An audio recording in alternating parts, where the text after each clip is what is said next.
सुनते सुनते मेरा मन नहीं अघाता, मेरा दिल करता है मैं बार बार सुनता रहूं। तो ऐसे ही सचमुच में जो अर्जुन बनता है, मतलब जो ज्ञान को अर्जित करने वाला बनता है, जो अर्जुन बनता है अर्जित करने वाला बनता है, उसको ये ज्ञान बार बार सुनने का दिल करता रहता है, उसका मन नहीं अघाता है, वो लगता है और सुने और सुने। कितना हम लोग के सबके पास में एक ये लगन लगी रहती है कि मैं और भी सुन लूँ।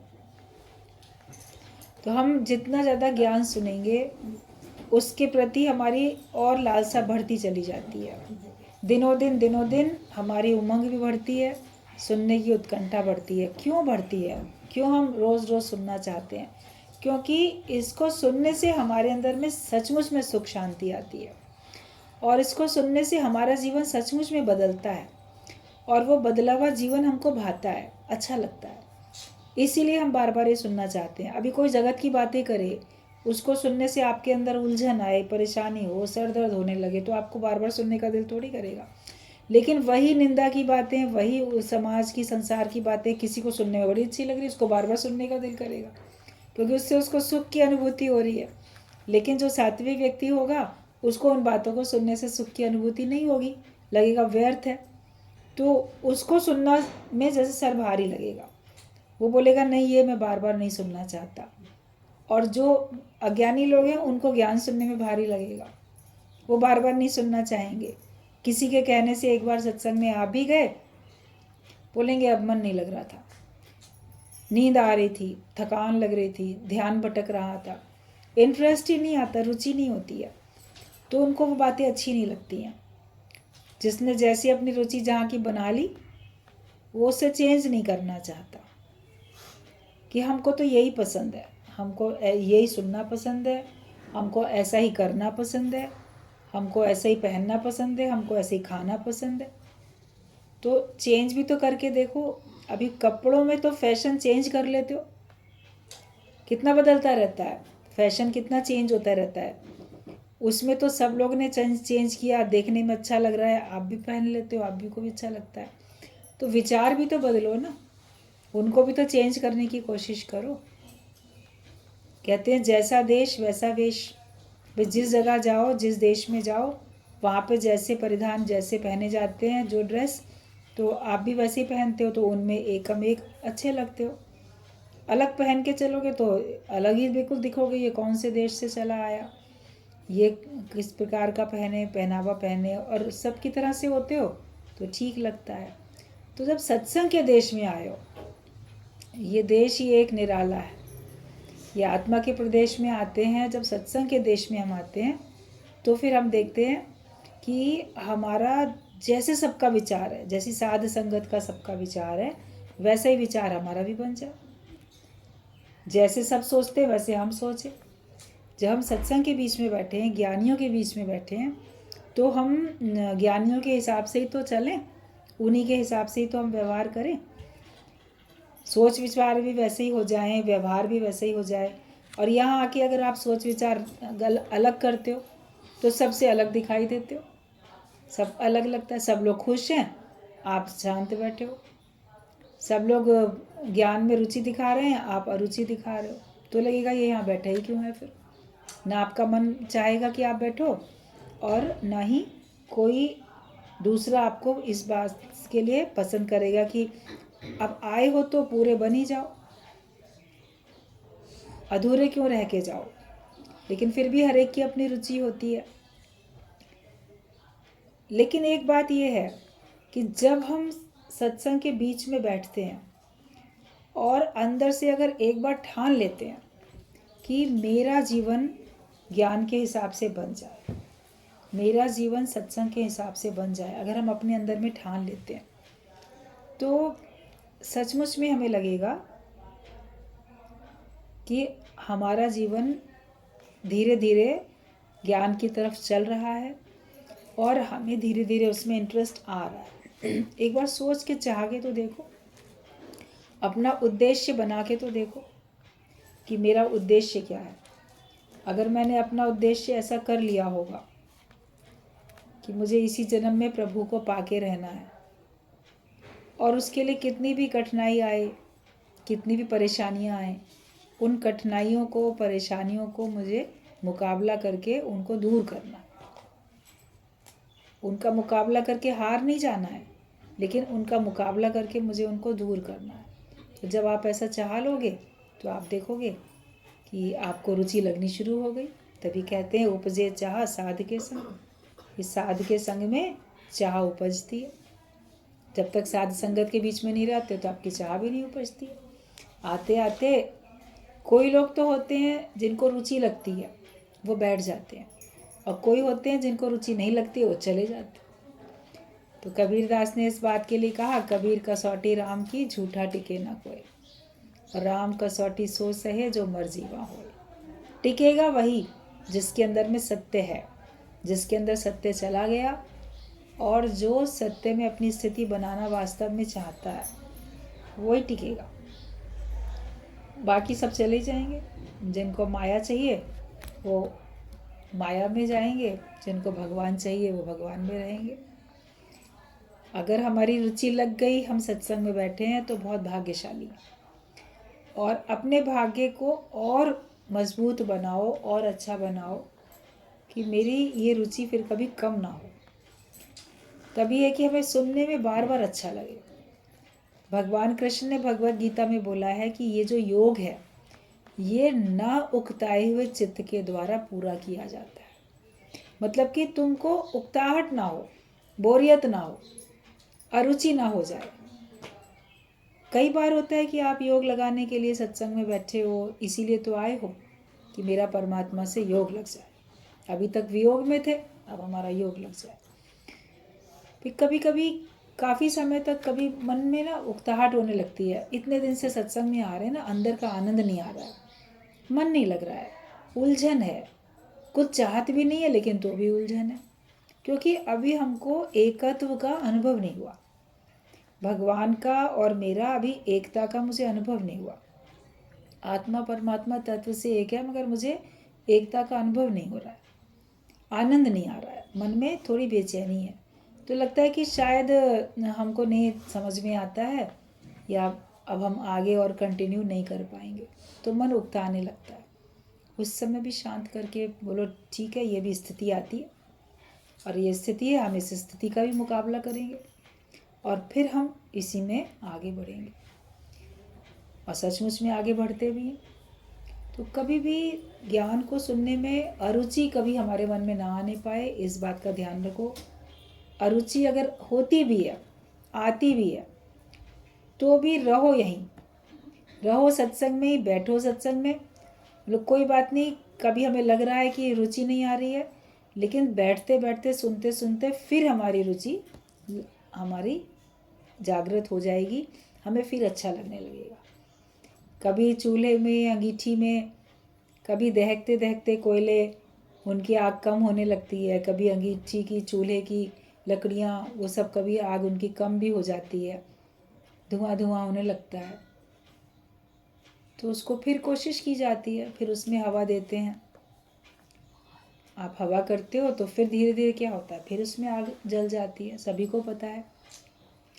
ऐसे ही ये प्रेम की हवा ये हमको मिलती रहती है, तो हमारा ज्ञान का जो अंदर अग्नि, ज्ञान का दीपक जल रहा था, ज्ञान की अग्नि, वो फिर से जल जाती है। ऊपर जो राख आ गई थी किसी भी कारण से, जो हमारी लपटें थी उसमें चूल्हे में बुझ गई थी, तो हवा से फिर हो जाती हैं। तो ऐसे किसी भी कारण से हमारे मन में उकताहट आती है, तो फिर हमारे अंदर में दोबारा से प्रेम के कारण से फिर हमारी ज्ञान में रुचि लग जाती है। अगर कभी ऐसा होता है कि हमें बोरियत लग रही है, उकताहट हो रही है, तो रहो तो सत्संग में, गुरु से अपनी बात पूरी करते रहो। गुरु युक्ति बताएगा, वो आपकी रूटीन थोड़ी चेंज कर देगा। एक ही सेम रूटीन में कई बार बोरियत लगने लगती है, वो आपको कुछ और सेवा दे देगा करने के लिए। तो सेवा सुमिरन सत्संग झोली में मेरी भर दे, तो वो किसी प्रकार की सेवा में आपको लगा देगा, या जिस प्रकार की सेवा आप करते थे उससे कोई दूसरी दे देगा, तो आपका वर्क चेंज हो जाएगा। आपके अंदर में उस समय एक नया उत्साह आएगा। एक ही काम करते करते कभी मन उससे उकताने भी लगता है, लेकिन देखोगे गुरु जो भी सेवाएं देता है वो ज्ञान सहित होती हैं, ज्ञान के हिसाब से होती हैं, वो कोई अज्ञानता का कार्य करने के लिए हमको नहीं बोलेगा। वो कुछ भी हमको देगा कार्य करने के लिए, कुछ भी हमको बताएगा, घर में ऐसे रहो, नौकरी में, बिजनेस में इस तरह से रहो, ये अपनी लाइफ में थोड़ा सा ही चेंज करो, रूटीन अपनी इस प्रकार की बदलो, या सत्संग में भी कुछ पार्ट लो, किसी प्रकार का हिस्सा लो कार्य करने में। तो वो जो भी कुछ बताएगा आप देखोगे उससे आपके अंदर में फिर से नई जोश, नया उत्साह, नई उमंग, सब आपके अंदर में नई नई अनुभूतियाँ होने लग जाती हैं। तो जुड़े रहना चाहिए। गहरी नदियाँ नाव पुरानी, खेवटिया से जुड़े रहना। तो संसार की तो नदी बड़ी गहरी है, ये दुख की सुख की नदी भी बड़ी गहरी है, और हमारी शरीर की नाव हो गई पुरानी। एक दिन का बच्चा भी पुराना ही हो गया, एक दिन पुराना तो हो गया ना। 4 दिन का बच्चा 4 दिन पुराना, अभी जितनी उम्र जिसकी हो गई उतने दिन का तो पुराना ही कहलाएगा। गुरुजी बोलते थे शोकेस में सामान रखा है, दुकान में सामान रखा है, नया है, आपने पेमेंट दिया और उसकी दुकान से आप लेके बाहर आए, आपने टीवी खरीदा, फ्रिज खरीदा, कोई भी कार खरीदी, कोई भी चीज़ है छोटी बड़ी कुछ भी खरीदी, तो आप उसको लेके बाहर आ गए। तो उसके बाद क्या हुआ, अब वो आपका हो गया।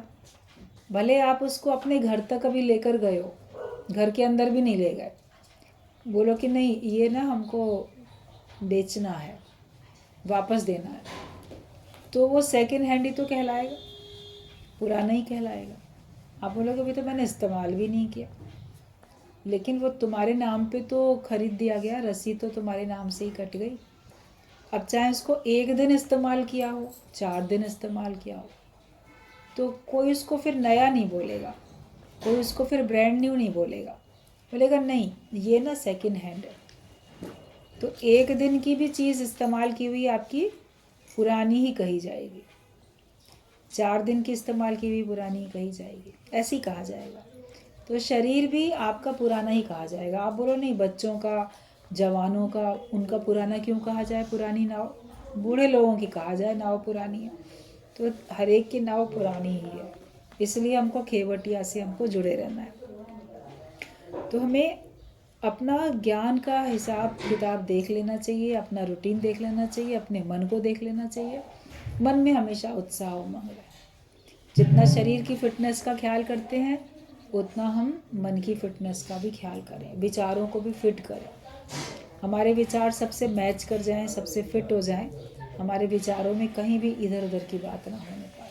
तो जब हम अपने विचार ठीक रख लेंगे तब फिर आप देखोगे कि आपका जीवन फिर से नए उत्साह, नई उमंग में फिर से आ चुका है। तुम अपने को विक्षेपता से बचाओ।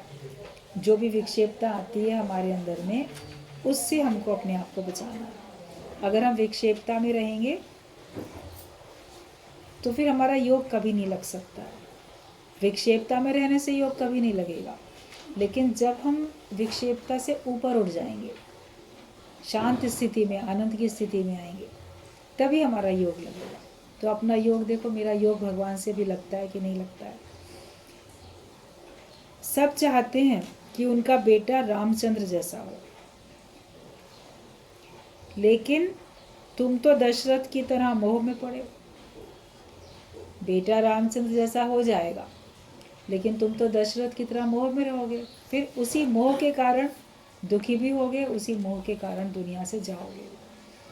तो राम के मोह में ही तो उसके प्राण गए, इतना उसको दुख हुआ।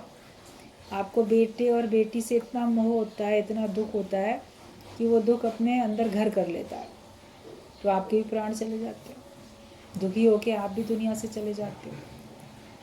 आपके सामने अगर आप भगवान अगर ऐसा खेल रच दे कि आपके जीते जी आपका बेटा बेटी कोई दुनिया से चला गया, फिर आपके जीते जी मरे के समान हालत हो जाती है मोह में।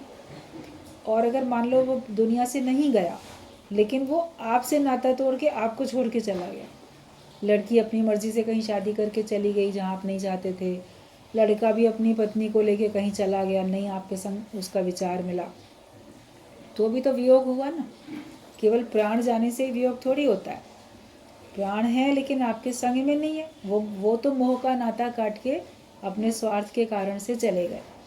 लेकिन आप मोह के कारण से उन्हीं के मोह में मरते रहते हो। सारा समय आपके अंदर एक कांटा चुभा रहता है, वो फिर हमारे प्राण ले लेता है। तो रामचंद्र जैसा बेटा मांगो, मगर खुद दशरथ की तरह मोह में नहीं रहो। तुम खुद निर्मोही राजा होके रहो तो निर्मोही राजा की निर्मोही नगरी, और उसमें सब प्रेम से रहेंगे आपस में, लेकिन मोह के कारण से वो बंधन में नहीं आएंगे। मैं ना हूँ और मैं ही तो हूँ, इन दो शब्दों में गीता पूरी हो गई है। भगवत गीता जो है, मैं ना, मैं हूँ नहीं, अपने को गुम करो, है ही भगवान। एक तरफ तो मैं हूँ ही नहीं, देह से मैं नहीं हूँ, और दूसरी तरफ आत्मा से मैं ही तो हूँ। भगवान कृष्ण ने जैसे अपनी विभूतियाँ बताई, मैं इसमें मतलब विराट पूरा विशालता का उन्होंने बता दिया, अपना रूप, विराट स्वरूप, विशालता का स्वरूप सब बता दिया। तो मैं ही तो हूँ, तो मैं ही तो हूँ होने के लिए पहले हमको मैं ना करना पड़ेगा।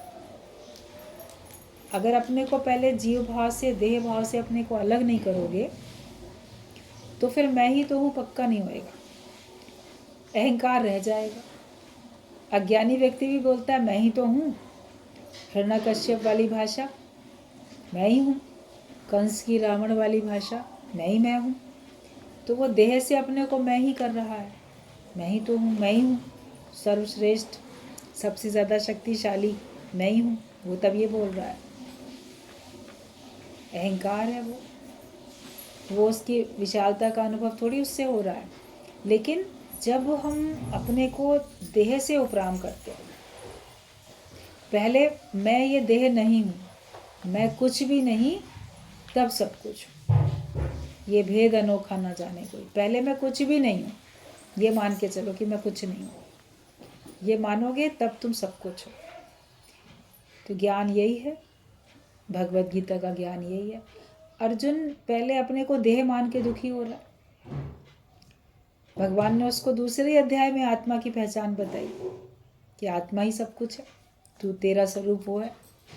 तो उसने पहले देह माना, मैं हूँ, दुखी हो रहा था, लेकिन फिर अपने को आत्मा जाना, तो आत्मा जानने में भी तो मैं हूँ, मगर उसमें आया कि मैं ही तो, मतलब सिर्फ मैं ही हूँ, द्वैत नहीं है उसमें, एक ही एक है, दूसरा भाव नहीं है, one without second, second third fourth कुछ नहीं आ रहा है, एक तो एक ही है, सब जगह एक ही है, मतलब मैं ही तो हूँ। और पहले देह मानते हैं तो मैं हूँ, तो मेरे भी हैं, और मुझे उनका संयोग वियोग भी है, दुख सुख भी है। लेकिन जब आत्मा करके मैं हूँ तो फिर सब जगह सर्वत्र मैं ही।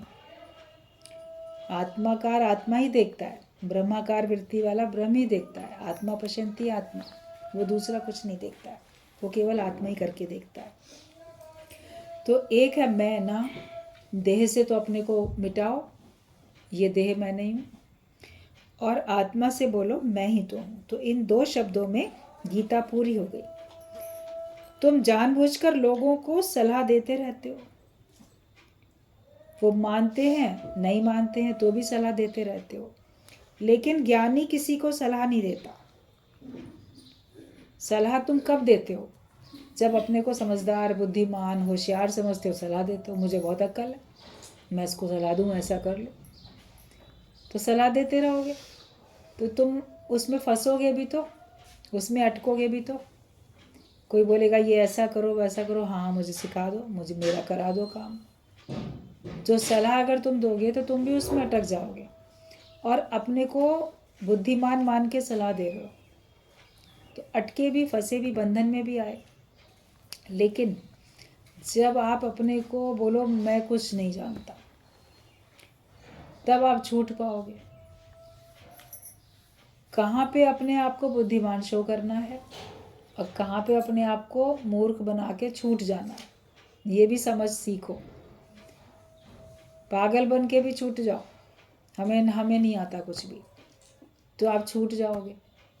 नहीं मुझे आता है, मैं बताती हूँ, मैं ऐसे करती हूँ, तो सारा दिन इन्हीं बातों में फंसे रहोगे, फिर अपना उद्धार कब करोगे? तो बहुत संसार के कामों के लिए ज्ञानी अपने को पीछे कर लेता है, जितनी आवश्यकता है उतना ही करता है।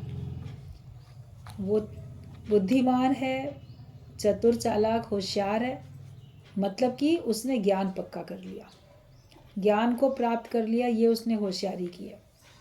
एक होता है ना अपना पूरा फ़ायदा ले लेता है किसी भी तरीके से, तो लोग कहते हैं बड़ा होशियार है, देखो इसने पूरा पूरा फ़ायदा ले लिया। और एक होता है थोड़ा ही फ़ायदा ले पाता है। तो ज्ञानी अपने मनुष्य तन से और अपने आयु के जो भी उसको समय मिला है जितना, उससे वो पूरा पूरा फ़ायदा ले लेता है, पूरा फ़ायदा उठा लेता है। तो वो अपना काम उतार के बैठा। तभी भगवान ने कहा कि वो अपना काम उतार के बैठता है, चतुर है, भक्त जो है चतुर है। ये चतुराई रखो। माया के कामों के लिए तो आप बहुत चतुर हो, और माया के कामों में जितनी चतुराई आपको होती है ना, उसमें फिर दूसरा कभी आपसे ईर्ष्या करेगा, ये बड़ा होशियार है, तो आपके शत्रु भी बनेंगे ज़्यादा होशियार होने के कारण से, और आप बंधन में भी आओगे, आपकी होशियारी का लोग फ़ायदा उठाएंगे, कभी आपको भी उससे परेशानी होगी। तो ये फंसना तो माया में ही हुआ। मुक्त होके हमको बैठना है। तो तुम जानबूझकर लोगों को सलाह देते हो, कोई पूछ भी नहीं रहा है, मैं बताऊं ऐसे कर लो, मैं बताऊं ऐसे कर लो, तो चुप रहो। कोई तुमसे मांगे तब सलाह दो। हर एक को ऐसे ज़बरदस्ती की सलाह नहीं देनी भी है, तो आप ज्ञान की सलाह दो ना, कि हम बताएं ऐसा विचार रखोगे तो तुम खुद दुख खुश हो जाओगे, दुख दूर हो जाएगा। बताना है तो ज्ञान बताओ ना सबको। और आपकी कई बार माया की जो होशियारी है वो लोग मानते भी कहाँ हैं, बोलेंगे अपनी अकल अपने पास रखो। आपके बच्चे या और लोग बोल देंगे ऐसा है, हमको भी समझ है, हम अपने हिसाब से करेंगे, तुम अपनी अकल अपने पास रखो। तो कोई क्या होगा, आपको कैसा लगेगा तब? आपके अनुभव से वो सीखना भी नहीं चाहते हैं, वो सोचते हैं ये लोग से ज़्यादा होशियार हम हैं, हम अपनी अकल लगाएंगे तो हम ज़्यादा अच्छा कर पाएंगे। बाद में भले उनका भी वही अनुभव हो जो आपका था, लेकिन पहले नहीं भी मानना चाहते हैं। तो कोई ना मांगे तो ज़बरदस्ती की सलाह नहीं दो। नहीं कोई मानेगा तो आपको दुख भी तो आप ही को होगा ना, मैंने कहा इसने माना नहीं, तो क्या उसने पूछा था तुमसे? जो तुम हर एक को जाके सबके टीचर बन के, सबके वकील, सबके डॉक्टर बन के सलाह देते रहते हो। किसी बीमार को देखने जाओगे तो 10 सलाहें दे आओगे, जैसे कि तुम ही डॉक्टर, और ये चाहोगे माने ज़रूर। किसी की और लड़ाई झगड़े को देखोगे तो वकील बन के सलाह दे आओगे, ऐसा कर लो वैसा कर लो, जैसे कि तुम ही ने सब वकालत कानून पढ़ा हुआ है, तुम्हें सब कुछ आता है। तो बिना मांगे सलाह नहीं दो। अगर आपको बहुत लगता है, आप समझा दो, बता दो, देखो मेरी ये राय है, आगे मानना ना मानना तुम्हारी मर्जी। ये भगवान ने भी तो इतना ज्ञान दे दिया ना भगवत गीता में। फिर अर्जुन को क्या बोला, मानना ना मानना फिर तेरी मर्जी, युद्ध करो या ना करो। अपनी सलाह थोपी थोड़ी उस पर, अच्छा बुरा बता दिया।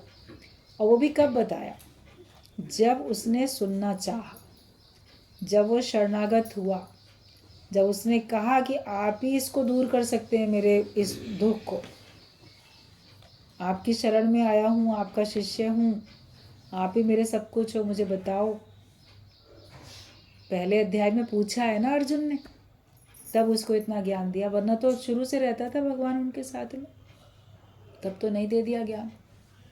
जब उसके अंदर में चाहत हुई, जब उसको ज़रूरत हुई, जब उसने शरणागत भाव में आया, पूछा तब दिया।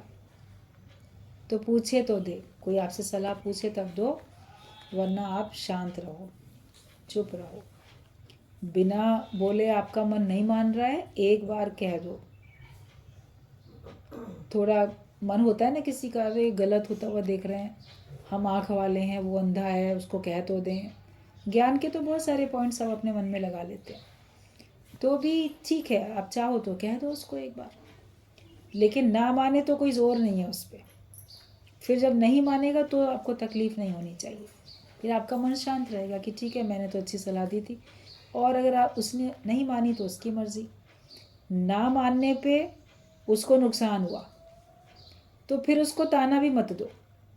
अक्सर ये भी होता है, आपने किसी को सलाह दी, कोई अच्छी सलाह दी, उसने वो सलाह नहीं मानी, अपनी चलाई, और अपना चलाने से उसको नुकसान हुआ, फिर आप बड़े खुश होके श्रेष्ठता में आके फिर होके देखा मेरी बात नहीं मानी ना, अब हो गई ना ये परेशानी, मान लेते तो कितना ठीक होता। तो उसको फिर ताना भी मत दो, तुमने मेरी बात नहीं मानी इसीलिए ऐसा हुआ। वो तो खुद भी जान रहा है ना, क्या उसका मन नहीं उस समय बोलता होगा कि देखो मुझे पहले ही फलाने ने इस बात के लिए आगाह किया था, मैंने नहीं माना तो आज नुकसान उठाना पड़ रहा है। तो उसका मन भी तो कह रहा है ना उस समय, अगर किसी का कुछ नुकसान हो गया तुम्हारी बात ना मानने से, और वो तुम्हारे सामने फिर शर्मिंदा है मन ही मन में, तो ऊपर से ताना मत दो, बोलो नहीं, बल्कि बोलो कोई बात नहीं, जो हो गया अब अनुभव मिला, आगे से देखो। बात को करने का तरीका हमको आना चाहिए, वरना संसार में लोग एक दूसरे की बोली नहीं समझते, भाव नहीं समझते, इसीलिए लड़ाई झगड़े जगत में बहुत होते रहते हैं। तो जानबूझकर लोगों को सलाह तुम देते हो। ज्ञानी किसी को सलाह नहीं देता, वो बेवकूफ़ बनकर छूट जाता है। लोग उसको बोलेंगे तो बहुत बेवकूफ़ है, लेकिन बेवकूफ़ बना तो छूट भी तो गया ना, उससे फिर कोई कहेगा तो नहीं ये कर दो और वो कर दो, वो अपने संसार के सारे झंझटों से छूटा। एक दृष्टांत चलता था कि एक स्त्री सत्संग में जाती थी, तो कहे बहुत झंझट है, ये काम है वो काम है, बड़ी बूढ़ी उम्र की, बड़ी उम्र की महिला। अब जो संत था वो बोले कि माई तुम सारे अपने गृहस्थ धर्म के सारे जितने भी कर्तव्य थे पूरे कर चुकी, अब तुम क्या करती हो?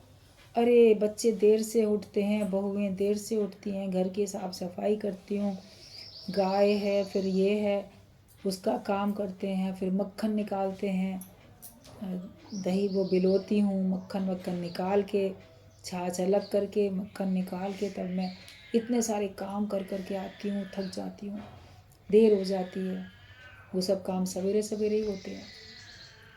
तो उसने कहा कि ठीक है तुम ये सब काम शुरू से करती आई थी, अब तुम्हारे घर में इतने सारी बहुएं हैं, इतने सारे परिवार है, वो लोग करेंगे, तो क्या तुम वास्तव में छूटना चाहती हो? बोली बिल्कुल छूटना चाहती हूँ इन सब झंझटों से, काम से, लेकिन कोई हाथ में लेता ही नहीं है, कोई करता ही नहीं है, मुझे दिखता है तो मुझे करना पड़ता है। तो उसने कहा कि देखो अगर तुम सचमुच में छूटना चाहती हो और अब बचा हुआ जीवन भगवान की भक्ति में लगा के अपने को मुक्त करना चाहती हो, तो तुमको युक्ति बता रहे हैं, अगर मान लोगे तो तुम्हारा फ़ायदा हो जाएगा। बोली बताइए महाराज। तो कहा ठीक है, जैसे तुम सवेरे काम जो करती हो वो काम करना, मगर मक्खन जैसे तुमने निकाल लिया तो निकाल के उसको उसी में मक्खन निकल आया तो उसी छाछ में ही पड़ा रहने देना, उसी मटके में जिसमें उन्होंने मथानी से चलाया था, तो छाछ अलग हो गया मक्खन अलग हो गया, तो उसे मक्खन को निकाल के फिर बाहर अलग रखते हैं ना, तो उसी में पड़ा रहने दो, उतना ही करके और अपना तैयार होके चली आना, तुम्हारा थोड़ा समय बच जाएगा, उसमें से निकालना मत। अब वो जब अगले दिन उसने यही किया, सवेरे उठी, सब अपना साफ सफाई की और निकालने बैठी मक्खन, तो छाछ में से अलग नहीं किया उसको और चली आई। घर वालों ने तो सोचा इसने कर ही दिया होगा, देखा तो उसने निकाला ही नहीं था, तो वो तो कुछ समय के बाद उसी में घुल मिल गया ना मक्खन, तो फिर उसी में पड़ा पड़ा वापस उसी में ऐसे फैल गया। तो आई लौट के, तो वो कहा लोगों ने, तो उसने संत ने कहा था जब वो कुछ कहें तो जवाब कुछ मत देना, ऐसे ही बोल देना तित तित तित तित तित, ऐसे ही कुछ कह देना, मतलब कोई शब्द ही ना बोलना, यूं ही कह के चली जाना, मतलब। तो उसने कहा ठीक बात है। तो वापस आई, बहुएं कहती हैं माता जी ये आपने क्या किया, मक्खन निकाल के नहीं गई, तो वो देख के जैसे कोई समझ नहीं आया उसको, ऐसे ही गुरु ने कहा था, संत ने तित तित तित तित कह देना, तो कहती हुई निकल गई। बोले पता नहीं क्या कह रही हैं, दिमाग चल गया है बड़ी उम्र में इनका शायद, ले इसको निकाल के जाना है प्लेट में, अब तुम्हारी बड़ी उम्र हो गई है भूल जाती हो, कल से इसमें से निकाल ज़रूर देना। बोली अच्छा वो निकाल देंगे। अगले दिन जब संत ने इसको बताया, उसने कहा ठीक है तुम निकाल दो, मगर फिर उसको प्लेट में वहीं बाहर खोले में रोक के चली आ। और उसने उसमें से निकाला मक्खन और ऐसे ही खुला छोड़ के चली गई। तो चिड़िए कौवे सब आंगन में से जो आके उसमें चोंच मार मार के जा रहे थे, खा रहे थे, जूठा कर दिया। तो अब फिर उसके घर वालों ने कहा ये क्या किया तुमने, फिर वो वही बोल देते तित तित तित तित। बोले अब इसका तो दिमाग चल गया है, इनसे अब कुछ काम होने वाला है नहीं। ये काम करती है आधा और फिर उसके बाद बिगाड़ देती है। तो ऐसे कहा। बोले ऐसा है, तुम आइंदा से अब करो ही नहीं, नुकसान इतना कर दिया है, करो ही नहीं, हम खुद कर लेंगे। उन लोगों ने उलझ के ये बात बोली तो खुश हो गई, चुपचाप आई संत के पास, कहती है आपकी सलाह मानने से मैं कहाँ आपको करने से छूट गई। अब वो लोग कहते हैं तुम नुकसान कर देती हो, इसलिए तुम जो हो ये काम नहीं करोगी। तो उसने ऐसा किया। तो ये संत युक्ति बताता है, मगर किस व्यक्ति के लिए कौन सी युक्ति बताई जा रही है वो भी समझना। काम चोरी के लिए आप इस प्रकार की बात करोगे तो गलत बात है, लेकिन अपने समय का सदुपयोग करने के लिए, उस समय को बचाने के लिए, और आखिरकार किस उम्र तक करोगे, इस बात को जानने के लिए। आपकी उम्र कितनी हो जाती है, सरकार भी रिटायर कर देती है, एक उम्र के बाद आपको सरकारी नौकरी नहीं मिलती, प्राइवेट नौकरी भी किसी उम्र के बाद नहीं मिलती है कि इस उम्र में अब तुम क्या नौकरी करोगे। व्यापार भी आपसे बड़ी उम्र में नहीं हो सकता है, और घर के काम भी कब तक करो, घर से कभी रिटायर नहीं होते हो। शरीर से थोड़ा बहुत कर लिया तो उसके बाद फिर मन से उसमें अटके रहते हो। तो कहा जैसे वो तित तित करके पागल बन के भी छूट गई, तो छूट तो गई ना सकामी कर्मों से। तो ऐसे ही कहीं कहीं पे हमको बेवकूफ़ बन के भी छूट जाना पड़ता है कि हम अब नहीं कर पाएंगे। आप बहुत सलीके से होशियारी से करते रहोगे, सारी ज़िंदगी काम करते ही रहोगे। तो ज्ञानी सलाह देता नहीं, और जहाँ उसको छूटना होता है तो वो चाहे बेवकूफ़ बन के भी छूट जाए। लोग कहते हैं नहीं इनको अकल नहीं है, ये बेवकूफ़ है, इसको कुछ आता जाता नहीं है, जबकि आपको सब आता जाता भी था, सारी ज़िंदगी किया ही था। लेकिन फिर कब तक करते रहोगे। जगत वाले तो आपके पास जब तक प्राण है तब तक आपको नहीं छोड़ेंगे, किसी भी काम के नहीं रह जाओगे, घर का काम करने के भी नहीं रह जाओगे, तो भी घर में चौकीदारी करने के लिए तो रह ही जाओगे ना। लेकिन बैठे रहो घर में ही, कोई आएगा तो गेट खोल देना, दरवाज़ा खोल देना, या कौन आया कौन गया थोड़ा निगाह रख लेना। कुछ ना कुछ काम जब तक आपके थोड़े हाथ पैर दिमाग सेंस जब तक आपका है, चलते हैं, तब तक कुछ ना कुछ वो लोग काम लेते ही रहेंगे। और वो क्या लेते रहेंगे, आप ही का मन करता रहेगा, आप ही का मन पड़ेगा कि अरे ये नुकसान हो रहा है, लाओ मैं ही कर देती हूँ, क्योंकि मैं का भाव है, मोह का भाव है, तो मैं ही कर देती हूँ। इन लोग का समय बच जाएगा, ये किसी और काम में बिजी हैं, लाओ इतना काम तो भी मैं निपटा सकती हूँ। तो सारा काम निपटाते निपटाते तुम ही निपट जाते हो एक दिन, और फिर दुनिया के धंधे कभी कम ना होंगे, पर अफसोस अब ना होंगे।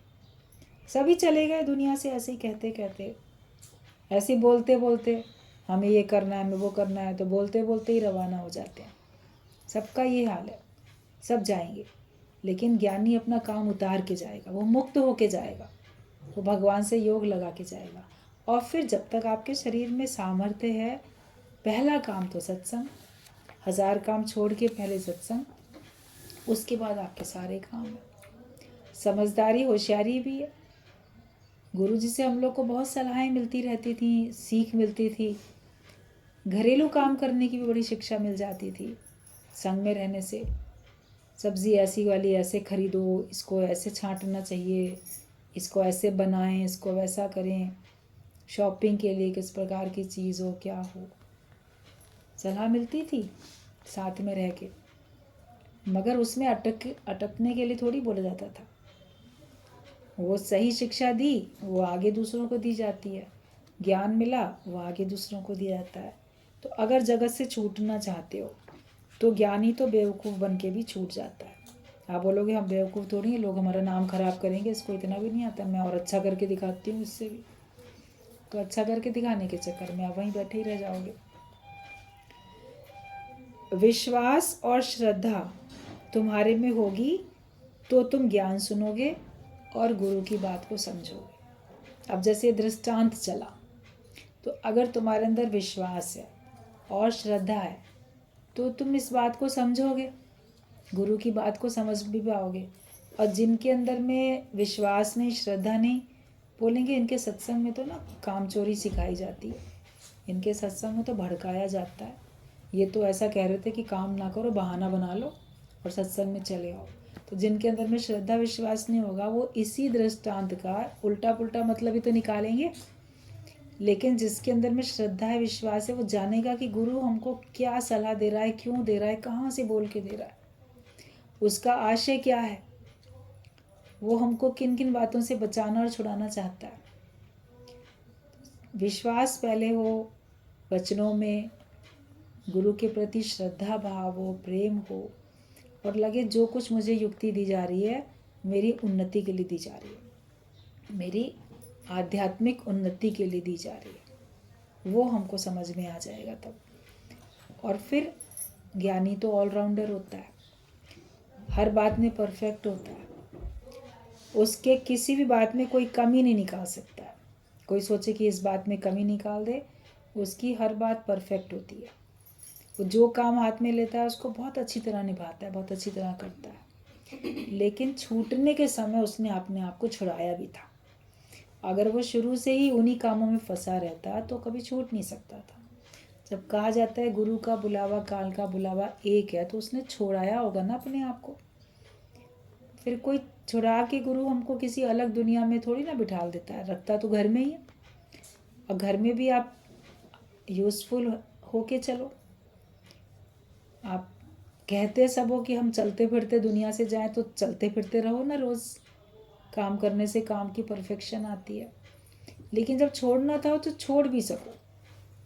उस कार्यों के कारण से आप सत्संग तो नहीं छोड़ दो, उस काम की वजह से आप अपना ज्ञान ध्यान तो नहीं छोड़ दो, गुरु से नाता तो नहीं तोड़ दो। उतनी तो समझ होनी चाहिए कि कब किस समय मुझे क्या काम करना। तो पढ़ाई के समय पढ़ाई करते हैं बच्चे, खेल के समय खेलते हैं। स्कूल में पढ़ने जाते हैं, उनके पहला पीरियड में ये पढ़ाया जाएगा, सेकंड पीरियड में ये होगा, थर्ड में वो होगा, फिर इंटरवल होगा, फिर उसके बाद ये, फिर वो, सब उनके टाइम टेबल रहते हैं। तो जो जिस पीरियड में जो चीज़ पढ़ाई जाती है वही तो पढ़ते हैं। बोलेंगे नहीं ये हिंदी वाला पीरियड है ना, मुझे तो इसमें मैथ्स पढ़नी है, ये इंग्लिश वाला है ना, मेरे को इसमें हिंदी पढ़नी है। ऐसे नहीं होता है, उस टाइम पे वही पढ़ाया जाएगा। गेम्स का, पीटी का, ये भी होता है उनका, ड्राइंग का, सारे होते हैं। टिफ़िन खाने के लिए इंटरवल मिलता, बच्चा बोला नहीं मैं तो पहले ही खा ले रहा हूँ, तो पढ़ूंगा नहीं, मैं इस समय खाऊंगा। छोटे बच्चे होते हैं ना, नर्सरी वाले, एकदम लोअर केजी वाले छोटे बच्चे, कभी उनकी पसंद का टिफ़िन उनकी माँ बना के देती है, तो उनको बार बार कब इंटरवल हो तो कब खाएं, तो उसमें देखते रहते हैं। कभी कभी कोई बच्चे तो खाना भी शुरू कर देते हैं, तो उनकी टीचर उनको प्यार से समझाती है। भोले भाले होते हैं बेचारे बच्चे, उनको लगता है ये कितनी अच्छी चीज़ मिली है, मैं जल्दी खाऊं। तो खाने उनको सिखाया जाता है ना, जिस समय खाने का टाइम होगा तब खाओगे, अभी खेलने का टाइम है अभी खेलो, अभी पीटी करनी है, अभी ड्राइंग करनी है, अभी पढ़ाई करनी है। तो अपने जीवन में भी हमको कब क्या करना है वो तो गुरु बताएगा ना। सत्संग के समय सत्संग, मन एकाग्र करो, घर के काम के समय घर के काम करो, नौकरी है, बिजनेस है, माया कमानी है, तो उस समय वो काम करो। हर चीज़ समय से होती है और सही तभी होती है, और उसमें भी हमको परफेक्शन आती है।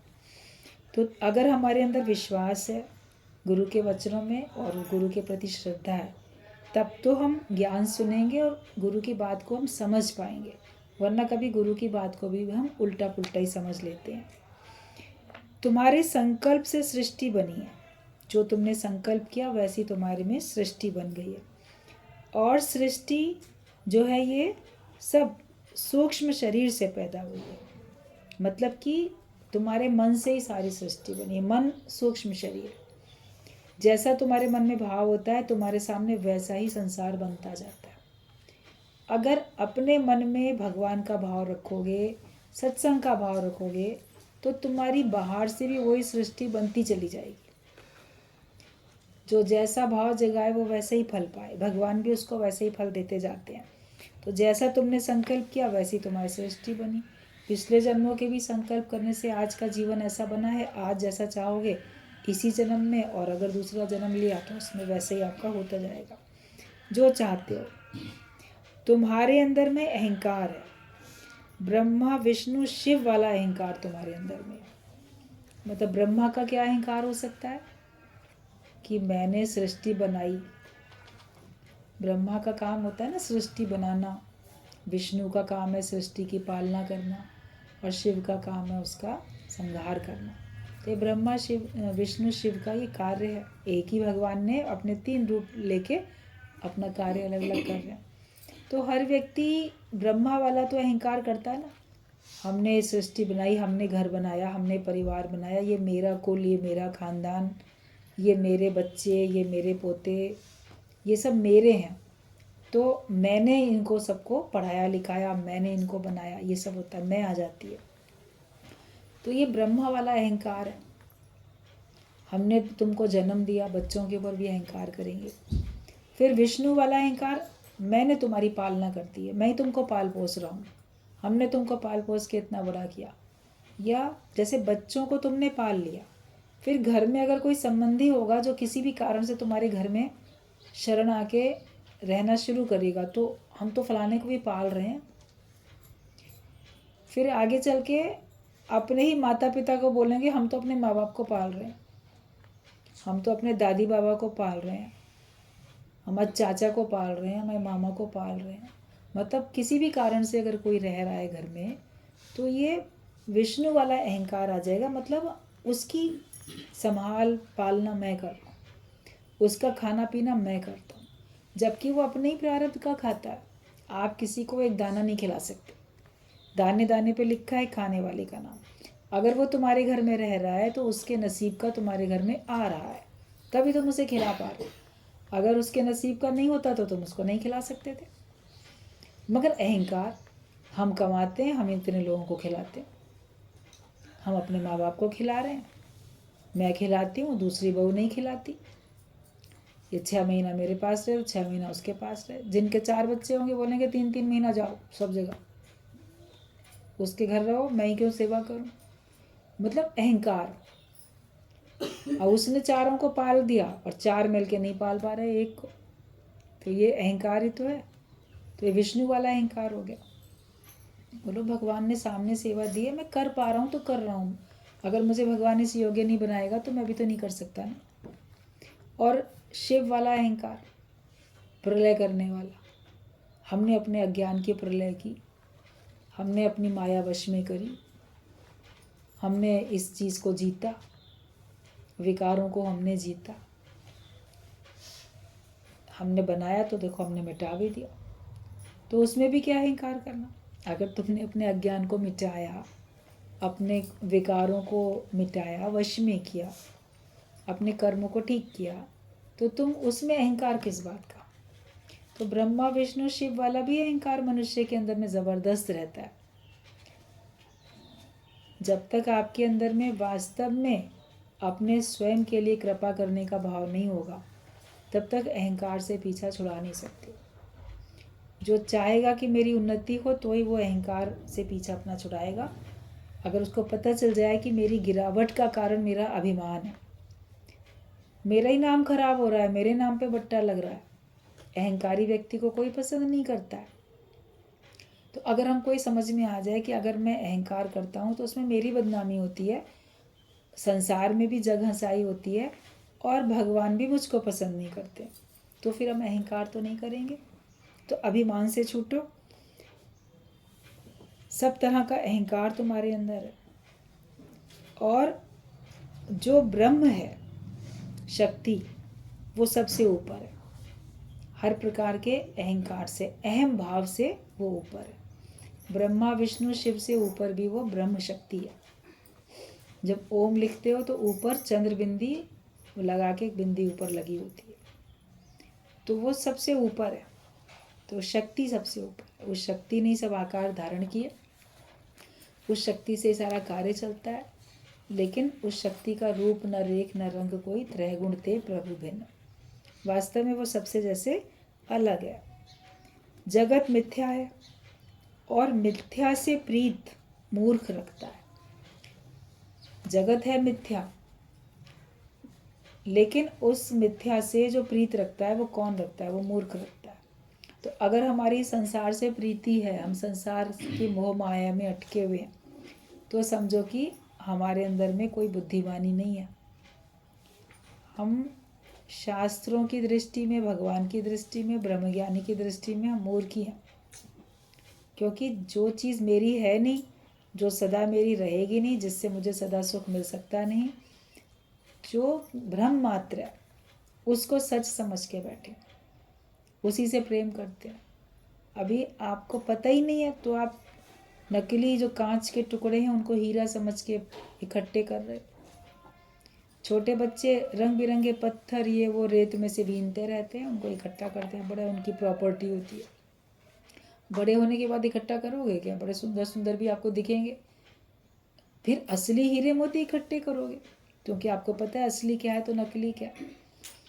लेकिन माया में कुछ असली नहीं है, जगत में कुछ सच्चाई नहीं है, मगर तो भी हम जगत से प्रेम करते हैं, इससे प्रीत रखते हैं, तो हमारी मूर्खता है।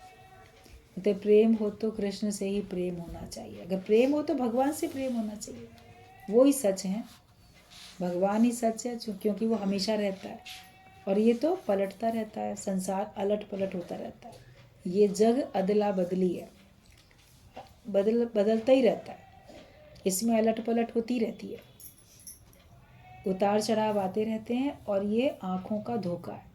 माया मतलब क्या? जो है नहीं मगर हमको दिख रही है, सपना है नहीं मगर दिख रहा है, सपने का अपना कोई अस्तित्व नहीं है, लेकिन फिर भी सपना कितना सच्चा लगता है, सपने का कितना असर होता है। ऐसी माया इतनी सच्ची लगती है, जगत इतना सच लगता है, उसका हमारे पर असर होता है। मगर सपने को ही सच मान के बैठ जाए कोई तो मूर्ख कहलाएगा। सपने में एक लड़के ने देखा बहुत छत भर के लड्डू हैं हमारे घर में, उठा तो सबको कहता है आज घर में बहुत लड्डू हैं, सब आओ खाने के लिए। पूरे गांव भर के लोगों को बोल आया, आए तो फिर गया ऊपर छत पे, तो छत्ती पे देखा वहाँ एक भी लड्डू नहीं। तो सपने को तो सच माना उसने, तो जब उसने बताया कि सपने में देखे थे लड्डू, तो सब ने उसको डांटा, बोले कितना मूर्ख है, सपने के देखे लड्डुओं की हमको दावत देने के लिए चला आया सचमुच में कि हाँ खाओ आके, वो थे थोड़ी। बोला देखे थे, मैंने अपनी आँख से देखे थे, बिल्कुल देखे थे, झूठ भी नहीं बोल रहा है, मगर सपने में देखे थे। जिनका वास्तव में कोई अपना अस्तित्व नहीं है, उनको सचमुच में नहीं खा सकते, उनको सचमुच में खा के ना स्वाद ले सकते हैं, ना हमारी भूख मिट सकती है। माया ऐसा ही है, उससे हमारी भूख नहीं मिटेगी, और उससे हम असली स्वाद ले भी नहीं सकते, हमारी आँखों का केवल धोखा ही धोखा है। तो अगर हम मिथ्या से प्रीत रखते हैं तो हम मूर्ख हैं। संसार का सुख सब मिथ्या है, सत आत्मा में प्रीत रखोगे तब तुमको सच्चा सुख मिलेगा, और ये ही नित्य सुख। नित्य सुख की जिसको हम नित्य ले सकें, हर दिन ले सकें, और सुख को हम हर दिन थोड़ी ले सकते हैं। अभी बहुत सर्दी का मौसम था, आपने रज़ाई का, शॉल, स्वेटर का, सबका बड़ा सुख लिया, मगर क्या हमेशा ले सकते हो? गर्मी आएगी तो सब उठा उठा के रख देंगे। पहले वो बहुत सुख दे रहे थे, अब सुख देंगे क्या? अब आपको उलझन लगेगी, परेशानी होगी, भी कहो कि ठीक है रज़ाई ओढ़ के सो जाओ, स्वेटर पहन के चलो, बोले नहीं नहीं, अब वो सुख नहीं दे रहे, उस समय दे रहे थे। तो उनका सुख नित्य सुख थोड़ी था। ऐसे हर पदार्थ का, हर चीज़ का उस समय पे थोड़ा बहुत हमको मिलता भी है, और सुख भी क्या है? वो सुविधा होती है, सहूलियत होती है, लेकिन सुख मन का होता है। सुविधाएं हमारे तन को मिल जाती हैं, तन को आराम मिल जाता है, मगर मन को जिससे आराम मिले वो सुख होता है। तो भगवान का नाम लेने से ही मन को आराम मिलता है, तभी वो सच्चा सुख है, बाकी तो सुख है नहीं। तो उस नित्य सुख, रोज़ सत्संग सुनो, नित्य सुनो, नित्य उसका मनन करो, तो आप जब उसको याद करोगे तब आपको सुख मिलेगा। किसी भी स्थिति में आप भगवान का ज्ञान, गुरु का ज्ञान याद करो तो आपको सुख मिलता रहेगा। तो माया के जितने भी सुख हैं वो अनित्य हैं, सदा रहने वाले नहीं हैं, क्षणिक हैं। उसमें भी जब आपका मन एकाग्र है तभी आपको थोड़ा सुख की अनुभूति हो रही है, वरना आपका मन किसी बात में परेशान है तो ना आपको गहने, कपड़े, खाना पीना कुछ अच्छा नहीं लगेगा। और जब आपका मन खुश है तो आपको सब अच्छा लगेगा। कहीं बाहर घूमने भी जाओगे, मन आपका खुश है तो आपको सारे नज़ारे अच्छे लगेंगे। मन खुश नहीं है तो बोलोगे ये भी क्या देखें, इनको देखने से भी हमको कुछ अच्छा नहीं लग रहा है। तो मन की एकाग्रता में तो सुख हुआ, और ज्ञानी का मन हमेशा एकाग्र रहता है, इसलिए वो हमेशा सुखी रहता है, और उसकी एकाग्रता अपने स्वरूप से है, उसकी एकाग्रता भगवान से है। तो भगवान सदा रहते हैं, इसलिए उसका सुख भी सदा रहता है। माया सदा रहती नहीं है, इसलिए उसका सुख भी सदा फिर रहता नहीं। तो हमें नित्य सुख में आना है और झूठे सुख को हमें सुख मानना है। ठीक है,